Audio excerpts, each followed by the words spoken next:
You're gonna die. Go too fast. I'm taking 3. I'm going for the St. Louis now. Oh no! Son of a bitch. You get your 2? Yeah. Welcome back to the channel, everyone. Thotgor here, of course, and today we are going to take a look at the armor layout. Yes, we'll briefly take a look at some of this stuff here, as we can see with the Zao, and then we're actually going to move into a Zao game that I had played last night. But anyway, no video yesterday. I do apologize about that. I had quite a few things to get done during the day yesterday, and then by the time I got home and had supper, it was time to start training for Supremacy League. And of course, Supremacy League kicks off this evening, 9 p.m. Eastern Time. We will have round 1, and fingers crossed, NGAs are going to make it all the way to the end. Anyway, funny story actually about yesterday. I had to go to the DMV because my birthday is in a few days, and my license had expired, or is going to expire, right? So I got to go down there, take a picture, and redo it and all that crap. So they sent me this letter in the mail, and I didn't even look at the letter. I just put it aside.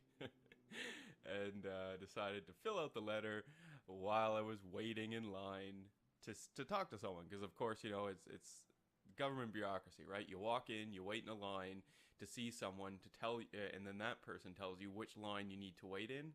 It is just absurd. But anyway, get in there, fill it out in line. I wasn't really paying attention. Get to the lady, and she's asked me questions, you know, blah blah, and there were 2 questions on the form. The first one: do you have any impairments that would prevent you or decrease your ability to drive? I wear glasses, so I said yes, and I put corrective lenses. Next question: is your license, are your driving privileges suspended in New Brunswick, because that's where I live? And no, they are not, so I click yes. Get to the lady, the first lady at the first counter, and she's like, oh no, Mr. Well, I'm not gonna say my last name, but she's like, oh no, you know, Mr. Thotgor, you can't, you know, you don't have to put that you have corrective lenses. It's already noted on the license. This would be if you have like epilepsy or something crazy like that. So I was like, okay, no, I don't have epilepsy. She's like, all right. So she whips out the old whiteout, crosses that off, and then like I initial next to the mistakes and think that everything is fine and cool. Gives me back the thing and says, oh, Mr. Bizzo, you got to go wait in this line. So all right, wait in that line. There I go. 20 minutes later, get to the counter, get to the lady, give her my form, and I was like, haha, you know, I made a little mistake there on the form, you know, kind of joking it off, because for whatever reason I get nervous in these bureaucratic situations, so I'm just cracking terrible jokes.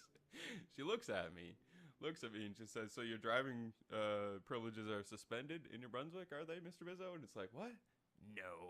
No, I still got my driver's license fine. She's like, well, why'd you take yes? It's like, well, for son of a bitch.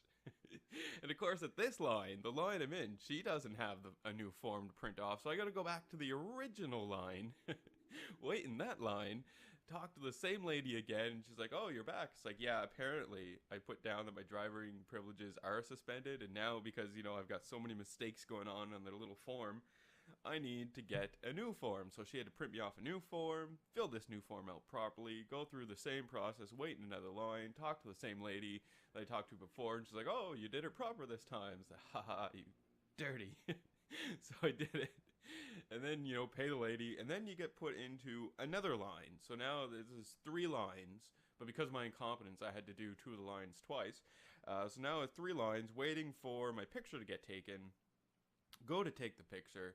Of course, the felt pen that you got to sign your name with is all broken, and it doesn't work, and so my signature wasn't coming through. It was this crazy experience down at the DMV, although I'm sure many people have other experiences. But anyway, that was the day yesterday. So getting to the armor layout. All right, so I wanted to talk about this stuff because that's pretty cool. This is a great new feature they added in the game, you know, color coded, so we know where the strong points are on the ship. We're looking at the Zao right now, but basically what I find most interesting, I mean, the superstructure armor is nothing surprising, at least not for me. This does not surprise me whatsoever. It's the lowest, right? And then usually on a cruiser anyway, and even battleships, your strongest armor values are going to be on your turrets, which makes sense. We do note on the Zao anyway that this back turret plating here, the top turret plating on the rear of the turret, is very, very weak. About, what is that, 50 millimeters of armor, so there's that.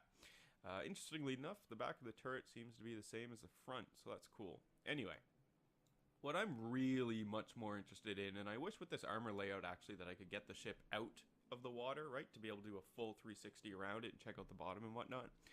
But I'm sure those changes will be coming. What I want to look at are the torpedo bulges, right? So we can see the torpedo bulges, 25 millimeter, 25 millimeter. We see the bottom of the ship at about 40 millimeters down here. And there is Citadel bottom, right? Citadel bottom. So this is what I wanted to take a look at. Some of the ships do have it. And right over here, we can see some Citadel plating as well, right? So this is interesting. So my main questions surrounding this, maybe you guys have the answers. If so, please do share them.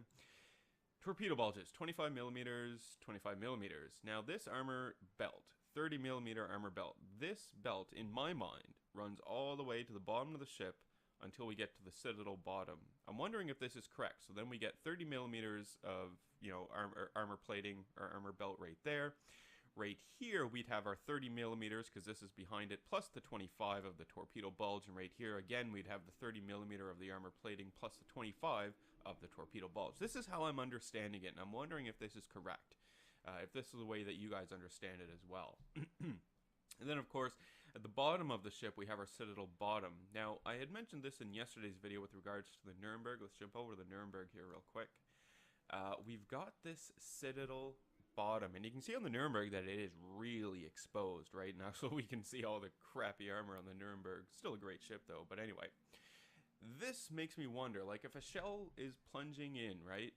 Coming in from the top, let's say it hits here on the top of the deck, goes all the way through the ship and hits that Citadel bottom and penetrates, does that then result in a Citadel?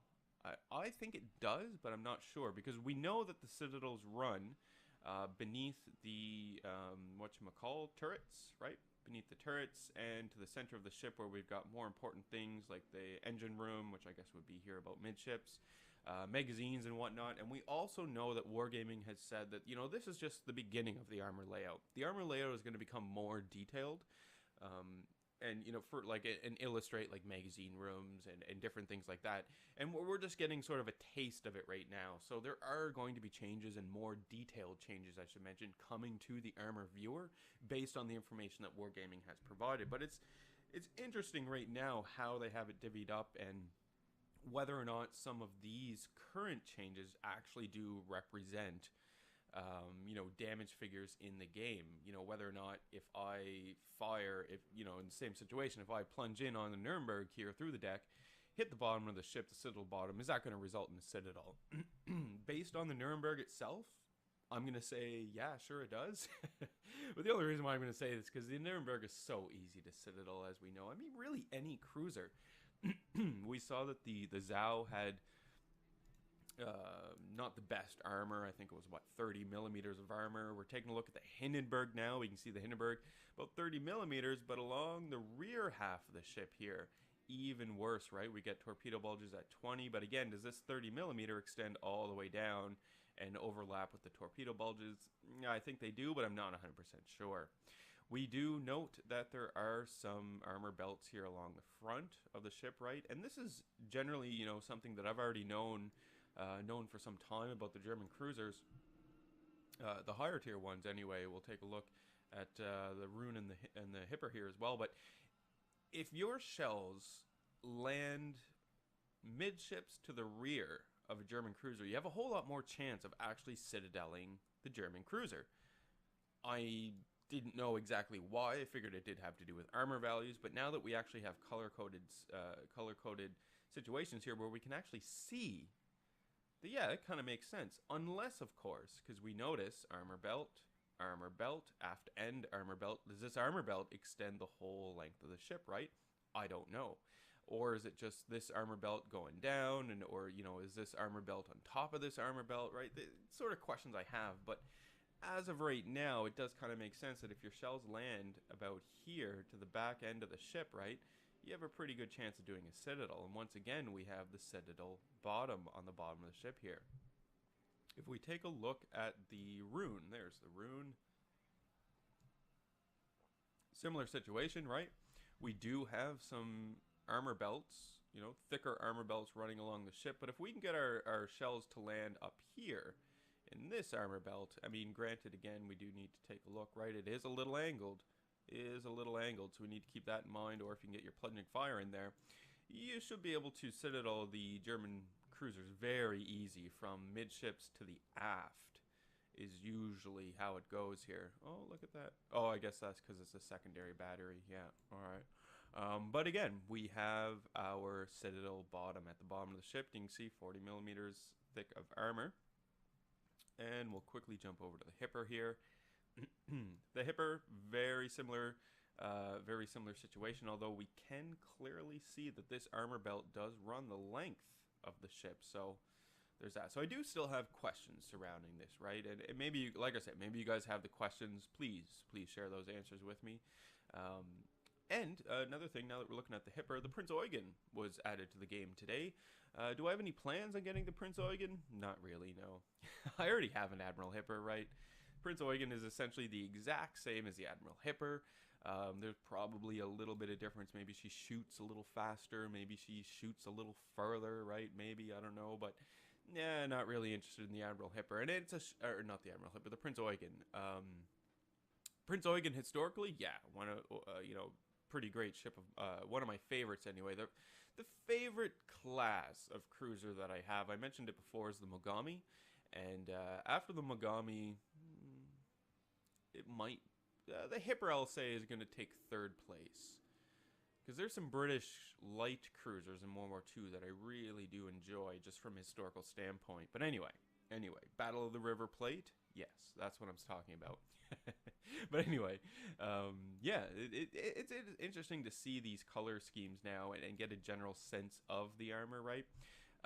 If we look at some of my battleships, because all of my battleships that I'm keeping currently in port are all battle cruisers, except the Bayern. The Bayern is the Bayern and the I guess the Fuso are the two, dedicated battleships I have. I am selling the Bayern. I'm not going to keep her.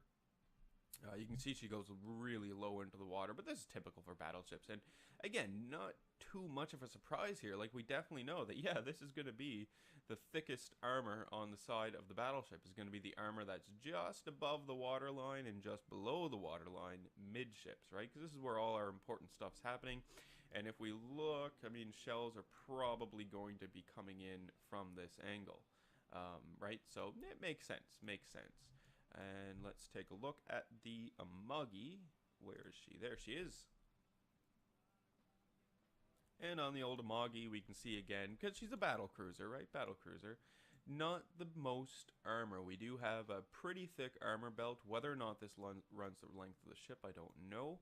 It definitely doesn't run up here to the fore-end plating. We obviously know this. And along the sides, we do still have our torpedo bulges, which are fairly big, right? To give the Amagi some protection against torpedoes. We still do have, basic battle cruiser armor that we're looking at here. The turrets, obviously, are, heavily armored.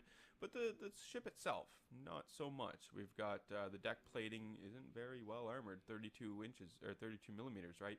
But keep in mind, for battle cruisers, this is typical. It's the lack of armor that gives the battle cruiser its speed.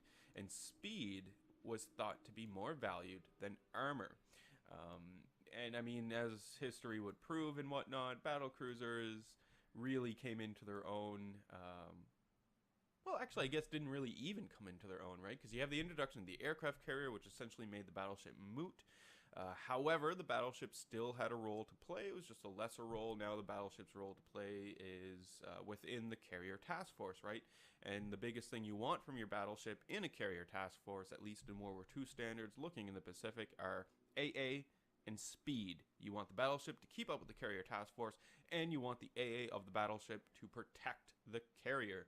Because when you have your historical U.S. Navy formations in the Pacific, on the outskirts you have your picket ships, destroyers like cruisers, and as you work your way into the center where the aircraft carrier is located, around the aircraft carrier are the larger ships, right? Because you'd have your heavier cruisers, and you'd have your battleships, then you'd have the aircraft carrier, is how that would normally work out. So Yeah, it makes sense.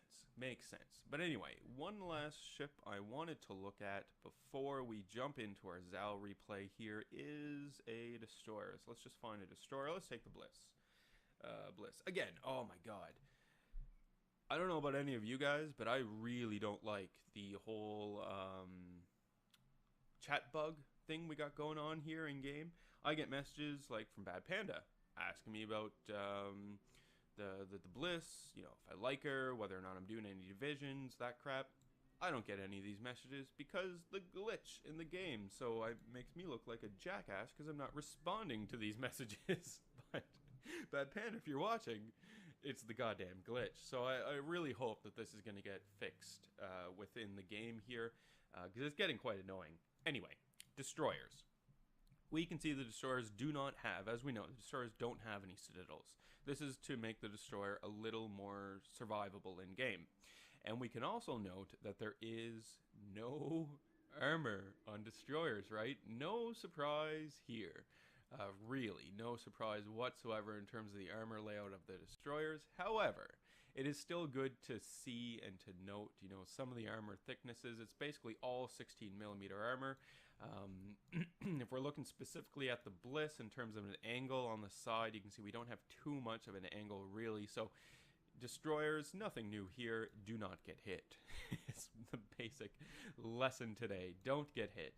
And for shits and giggles, we'll take a look at one more destroyer here, the old Kiev. And once again, yeah, right?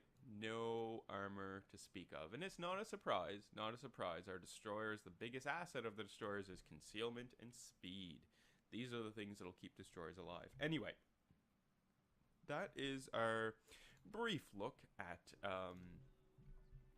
some armor layouts that we have in ships now. It's a Sharn horse. You can see really strong armor along the side. But like I say, if you guys do know the answer to these armor belts, right? Like if they extend the length of the ship, we'll go back to the Zao. Like does it, you know, extend the length of the ship, and then is it torpedo bulges added to it? Well, you know, if you guys know those answers, please share them in chat. That would be fantastic. Yeah, and let's jump over into our Zao replay for the day.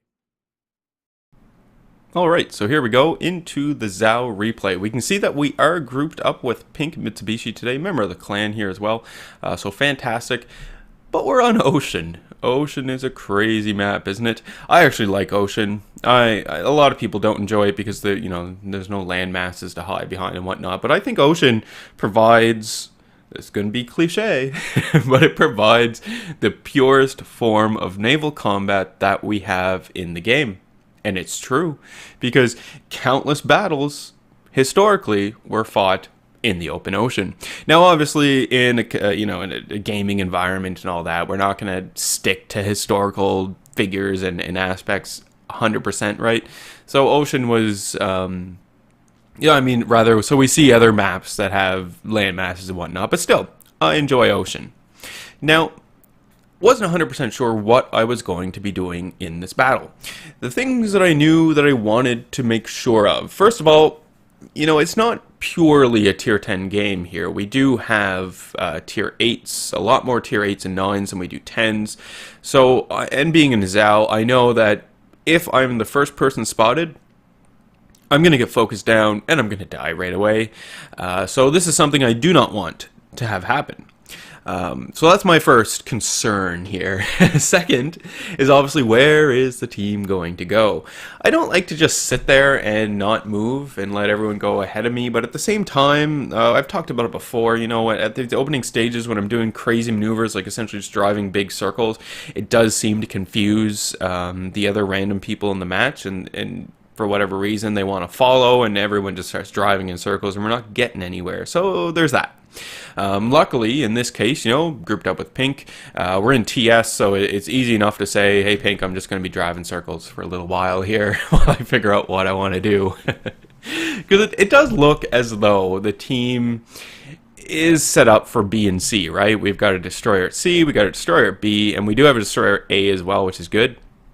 But the majority of our ships are concentrated B and C. So it does kind of look like, yeah, we're probably going to go B and C. So I'm going to try and get myself into a position where I can go B and C. Also, with the opening stages here, taking place as we see now, I do want to make every effort to engage the enemies at my longest possible range and not get too close just yet. Just yet being the key here, right? Because again, not promoting staying in the back. If you stay in the back the whole battle, you contribute nothing, and you should expect nothing. However, doesn't mean you can't stay in the back. It's just the battle progresses in different stages, and in the opening stage, it's important to be very, very careful and maybe let the enemy make the first mistakes, right? Let the enemy make the first move so that you know where the enemy is going, and then you can react to that. Maybe even start pushing the enemy to places that you want them to be, as opposed to places you don't want them to be. So there's that. So we continue our circles, right? And you can see that it's going pretty well. I've got the team is basically where I'm going to want them now so that I can start excelling. And what I mean by that is I've got quite a few ships ahead of me. Specifically, we've got some battleships ahead of me, right? And this is what I want. This is what ideally too what you'd want. Is to have your bloody battleships out front, right? Battleship way at the back, sniping 20 kilometers away, really is of no use to anyone, unless that battleship can guarantee citadels in every salvo, which they can't. But anyway, so we've got it pretty much where I want now. Now, if you do recall as well, at the beginning of the battle, it was, B and C was what we were trying to focus on, right? Is what we were going for. Take a look now. Our enemy down there, our allied destroyer down there at A took A without any sort of issues, and we can even see some of the enemy ships down there by A. It looks like they're turning away from A and actually moving up towards B and C. All right. So now that we know this information, we know that the enemies clearly are going to be going B and C. We already have A. We should focus B, right? We should be focusing B. Let's just abandon C and focus B. Let's focus on capping that point. Once we have the B cap point, once we have the B point captured, we can then start thinking about other things. Maybe to C. Maybe just slaughtering the rest of the enemies, right? We'll have to work that one out as it happens. So we have some enemy ships off in the distance. I mean, I am firing armor piercing as the opportunities present themselves for the armor piercing, right? If I have a cruiser that is broadside to me, I am going to pump armor piercing into the cruiser. If it's not broadside, then I'm just going to switch over to my high explosive like I'm doing now. Get the high explosive queued up and just start burning people down, right? And that is the amazing aspect of the Zao, and why I love one of the many reasons why I love the Zao so much is the great damage values on armor piercing and on high explosive. On high explosive, you have an excellent opportunity and excellent chances, or excellent probability, I should say, to actually set fires and set multiple fires. I mean, this wasn't the first battle that Pink and I had played last night. Pink and I played a few battles last night in the Zaos specifically, and we were getting like salvos that we'd launch off and set like 3 or 4 fires in one salvo, right? So it has that definite possibility and definite advantage when it advantage and probability when it comes to setting fires. Now, on top of this, we have excellent armor piercing damage values on the Zao. Excellent armor piercing damage values. So when you do have the opportunity to fire your armor piercing, you should use it. The armor piercing values on the Zao are such that you could get away with firing armor piercing the entire battle, including at battleships and whatnot. And yeah, you're probably going to get maybe get some citadels and whatnot. I mean, when you're firing your armor piercing at battleships, what you're looking to do is hit the superstructure so that you're doing most of the damage, right? You could get away with it. Why you shouldn't do it, though, is just simply you're going to be limiting yourself to the amount of damage you can do, because your high explosive is going to be setting fires and is going to be doing a whole lot more damage over time than you can hope to do with the armor piercing at this tier, especially when, if you're fighting larger battleships and whatnot.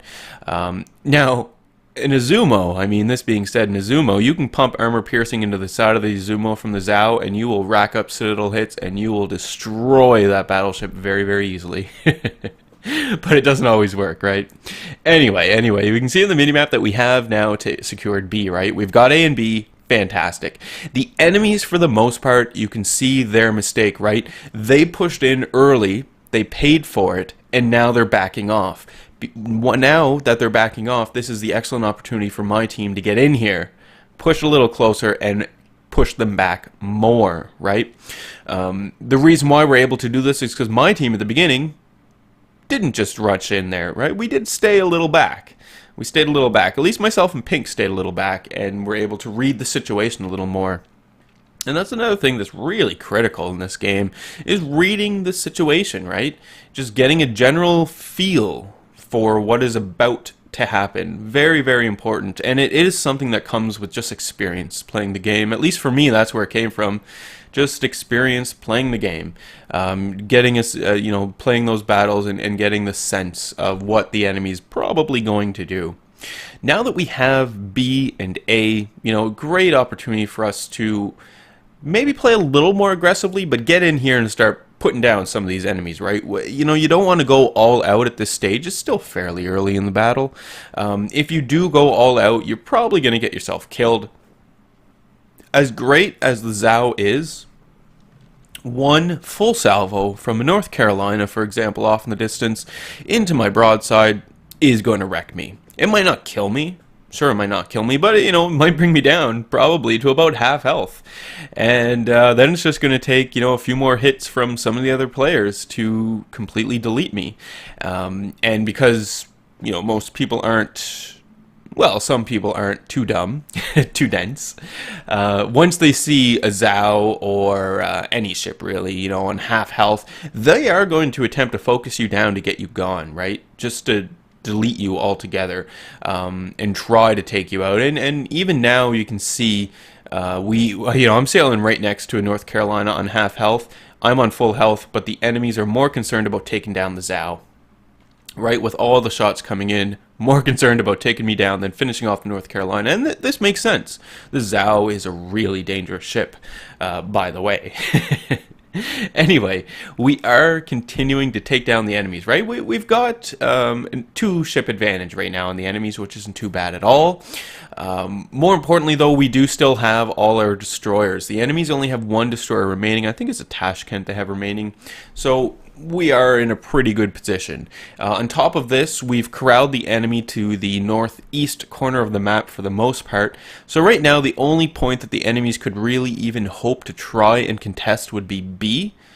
And they're not going to get into B, because if we look into B, we have an excellent defensive B right now. There's myself, there's Pink, we've got 2 allied destroyers, and it looks like another allied battleship in there as well. So, there's not a whole lot of chance for these enemies to get in here to B. Instead, it's just a matter now of burning them down, seeing how much damage we can rack up in this game, to see, what we can manage to accomplish here before the battle ends. And another thing here about Ocean, just while I'm thinking about it, I mean, you'll notice the crazy maneuvers that I've been doing this entire time. And I say crazy maneuvers, it's, just going back and forth. I'm never really sailing in a straight line. Often and for any long period of time. I'm always moving around, and this is something that, I think we all need to work on. Even though our ship has 4 turrets, it doesn't mean we always have to get the 4 turrets to fire off, right?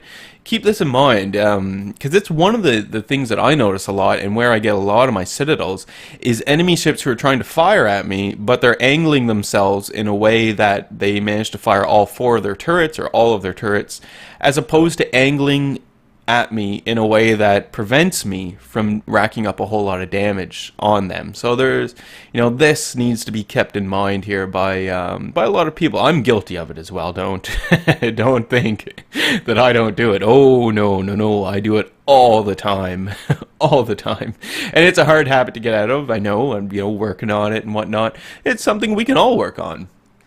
Just to mention there.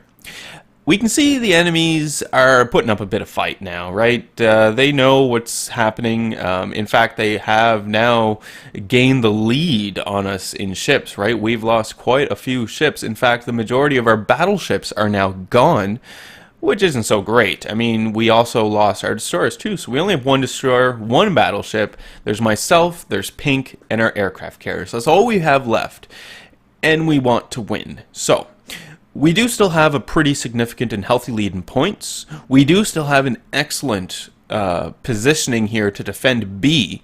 So we're still in a good position to actually win this. It's just a matter of the decisions we make up until the end of the battle, right? that are going to really determine this outcome. So you can see Pink and myself are playing it fairly cautious. We're still keeping enemies in range, but for the most part, we are attempting to burn down battleships right now, right? We've got a North Carolina in our sights. We're going to try and burn this player down, get the player gone. We don't have to worry about the enemy Tashkent anymore. There's only one enemy cruiser remaining. The rest are battleships. So if we can get this battleship down, we can then focus on another battleship and just burn the players down before the end of the battle. Didn't see this North Carolina at all. Pink was saying, hey Thotgor, we got a North Carolina near us, and I was like, yeah man, I just set them on fire, it's so great. No Thotgor, the other North Carolina. It's like, what? Take a look, oh god. So immediately get myself into a turn, try to get out of this situation.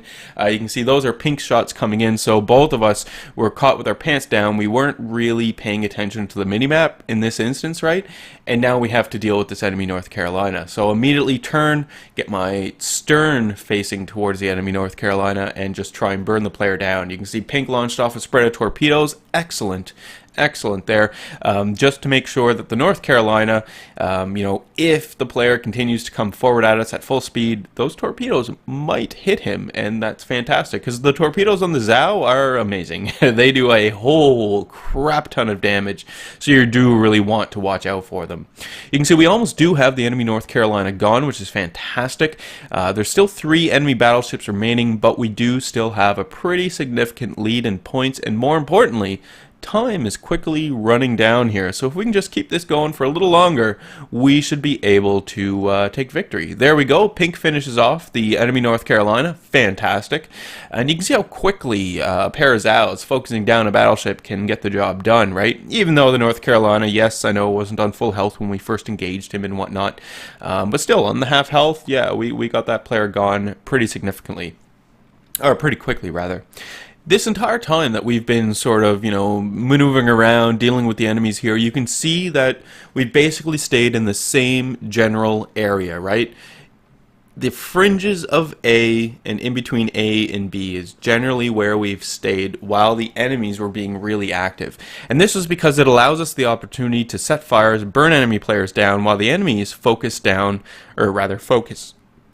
on some of our allies, which allows us the time to get in here, burn people down, and limit the damage that we're taking as well. I mean, you can probably sit there and, oh, Thotgor, you're sitting in the back and it's so mean and blah, blah, blah.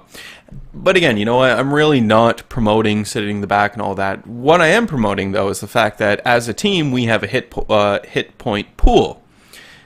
So, as a team, it makes a whole lot more sense if we spread out the damage amongst the team, as opposed to one ship taking all the damage, dying, another ship taking all the damage and dying, and, quickly melting away like that. No, this is not what we want. You do want to spread the damage out amongst the team, if at all possible. I really should have turned into this torpedo here before it armed to get it gone. As opposed, I tried to dodge it, didn't work out, but I don't have to worry about any flooding, so that's pretty good as well. 3 enemy ships remaining, excellent. We have an enemy cruiser. We saw the Thotgor there. We still have the enemy battleship, the Amagi, and then of course we have our enemy aircraft carrier. What aircraft carrier is that? Tahoe? I have no idea. No, I think it's a tier 10 Japanese carrier, yeah, the Hakiryu. So, there it is. We are going to attempt to get this player gone. You can see the player is already on fire, which is fantastic, which means the player is not going to be able to land any more planes. So as long as the player is on fire, we don't have to worry about any more incoming airstrikes, which is good. And if we can just continue to pummel away at this player, we might actually get the player gone.